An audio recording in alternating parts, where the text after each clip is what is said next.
Díobh gach duine. Hello everyone and welcome to Lockdown. My name is Emma Allsopp and our discussion topic today is, dare I say it, but what we should do should we have to enter another lockdown. Our guests today, Tara from BRA, Emma from Maherfeld High School and Rebekah from St Louise's Belfast, will be discussing their stories and how they've been coping in the current lockdown and what we can do as young people and a society to help prevent us from going into another lockdown. Now, for all of you, what has been the most difficult aspect of this second pandemic lockdown? Emma, if I come to you. I think that the most difficult part of lockdown for me has been definitely not being able to see friends and family. I feel like I'm a very sociable person and I rely on that quite a lot. And I feel like not having that as much has been quite difficult. Rebekah?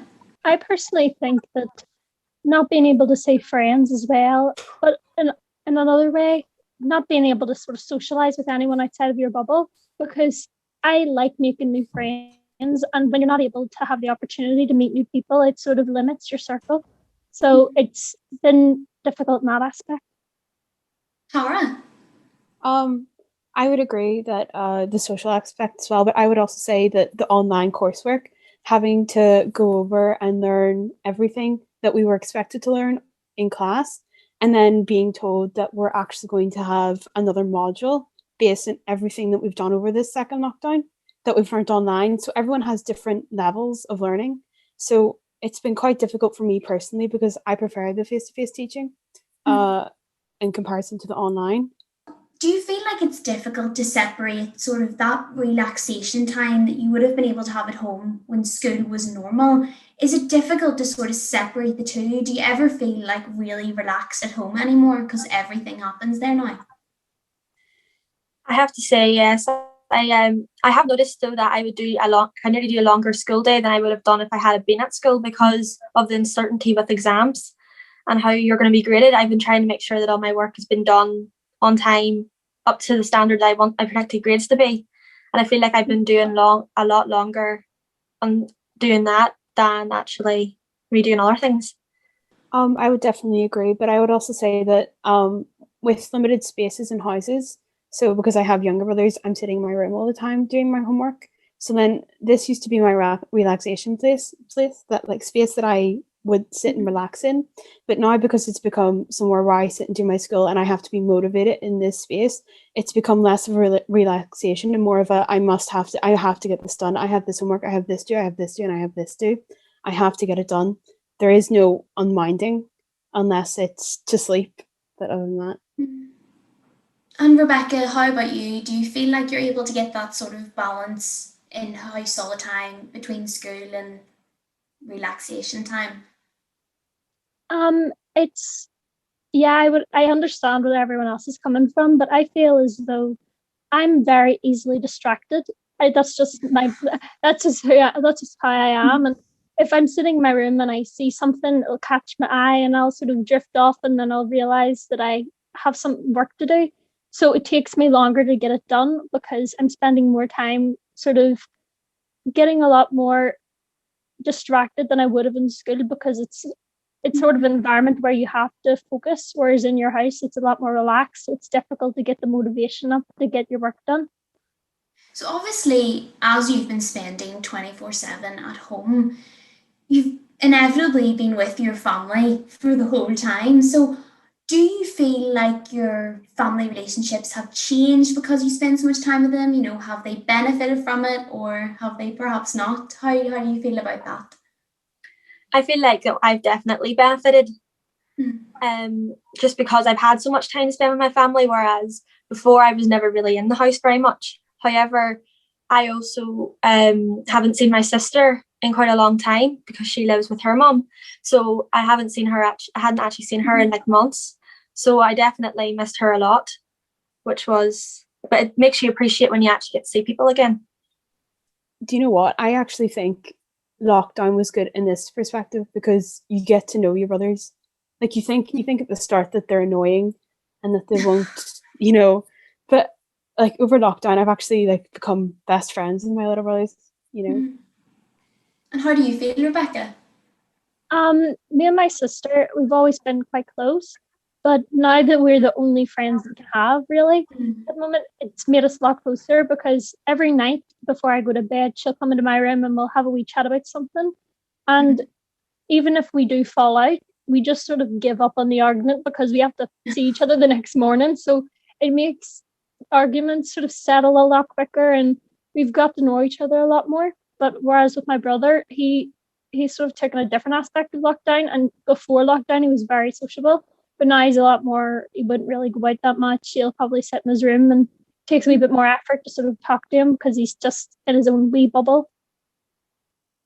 And do you all worry that perhaps whenever we emerge from this lockdown, that it will be short-lived and we'll just have to go into another one in, say, a few months' time? Is that something that maybe you've thought about or you're perhaps worried about?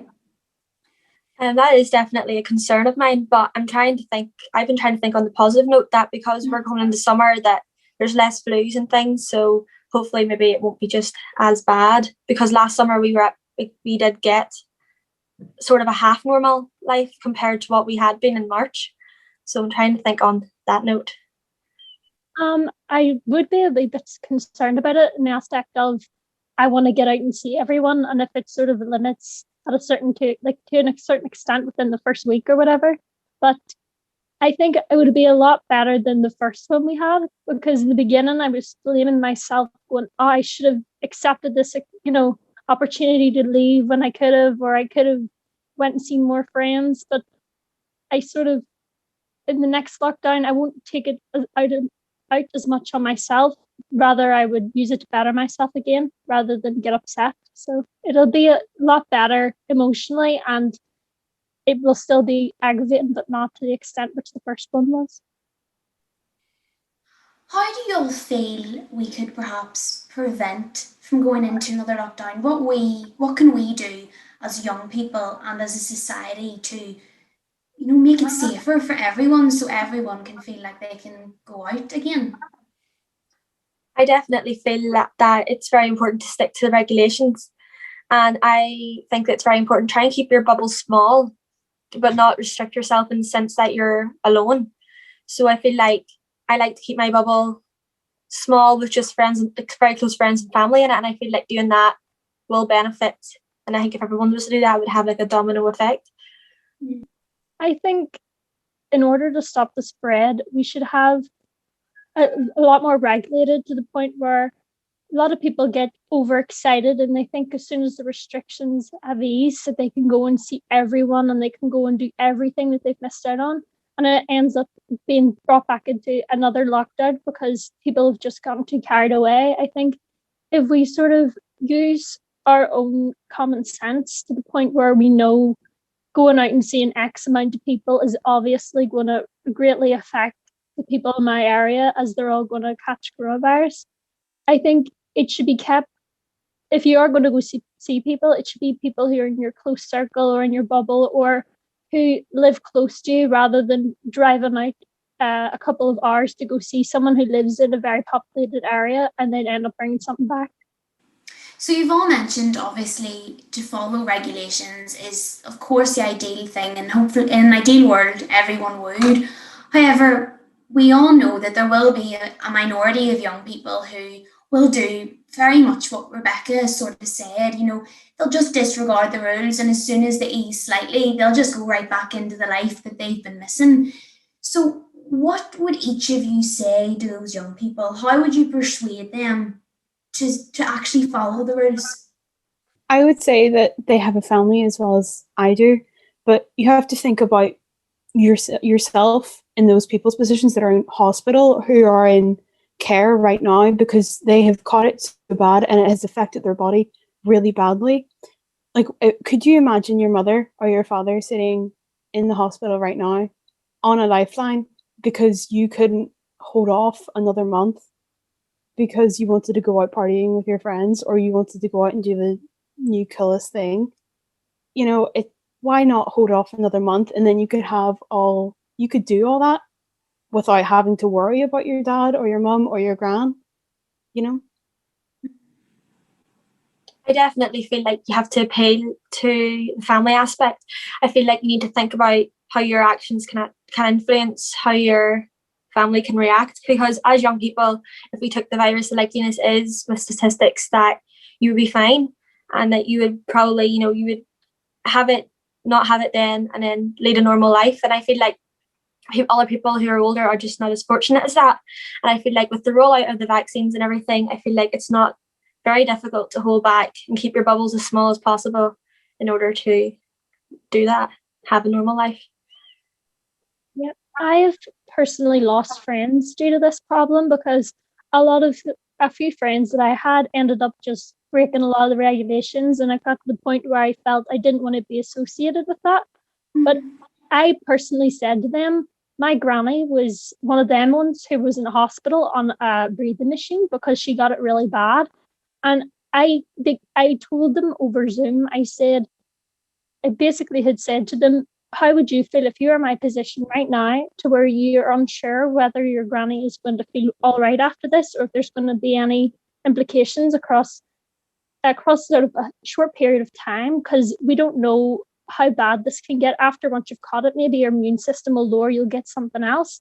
And they couldn't even look me in the eye, because they felt so stupid for going out and doing it anyway. But the next week you'd see them out going out again. So it's very frustrating.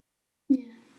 Well, I hope to any of the young people that are watching this, they listen to what each of you have said and try and ensure that their friends, aren't doing. I mean, definitely what you were saying, when they actually take time to think about it, they will feel guilty and they won't want to do it. So hopefully this will encourage all young people to take time to think about what they're going to do and how they're going to respond when restrictions ease. And so one final question I'd like to ask you all is, what lessons have you learnt throughout being in lockdown? And is there any of these lessons that you will then take and apply to your day-to-day life when we emerge from this lockdown? I wasn't a very sociable person, in that I didn't want to go outside because I'd rather sit and read a book. But after lockdown, both the first and the second one, I would have to agree that going out is very important for both your mental health and your physical health. In that friends can help you through things, and they can help time fly. If you're with the right people, 7 hours can seem like 30 minutes. You know what I mean? I completely agree with Tara. Before, I was very sort of in my own wee bubble. I'd stay in my room. I wouldn't go out much. And then as soon as I couldn't go out, it just was very upsetting for me, because I realized how much I did appreciate other people's company. So one of the lessons I've learned is to appreciate the company of others, but to also listen to people whenever they tell you something, because a lot of people are suffering really bad with their mental health right now.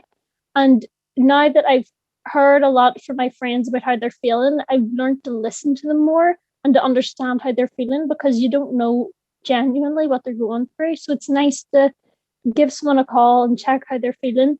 And it's sort of taught me to be a lot more aware of how people are thinking and feeling, and how they're socializing, really. It is very important to go out and do things and be sociable and, do what makes you happy. I feel like it definitely lifts your mood. And I feel like I won't take it for granted again. I feel like I will definitely take every opportunity I get again to meet friends or to do something exciting. And I feel, because of the boredom that there has been in lockdown, I would just like to say a massive thank you to our three guests, Tara, Emma and Rebekah. You've been an absolute pleasure, and I've really enjoyed the conversation we've had, and I hope it makes a difference. I hope it really makes people think before they act and follow the rules and lead a more selfless life and just be kinder in general. So thank you to everyone who tuned in. Gara Mailgit and Lockdown was brought to you by Politics in Action.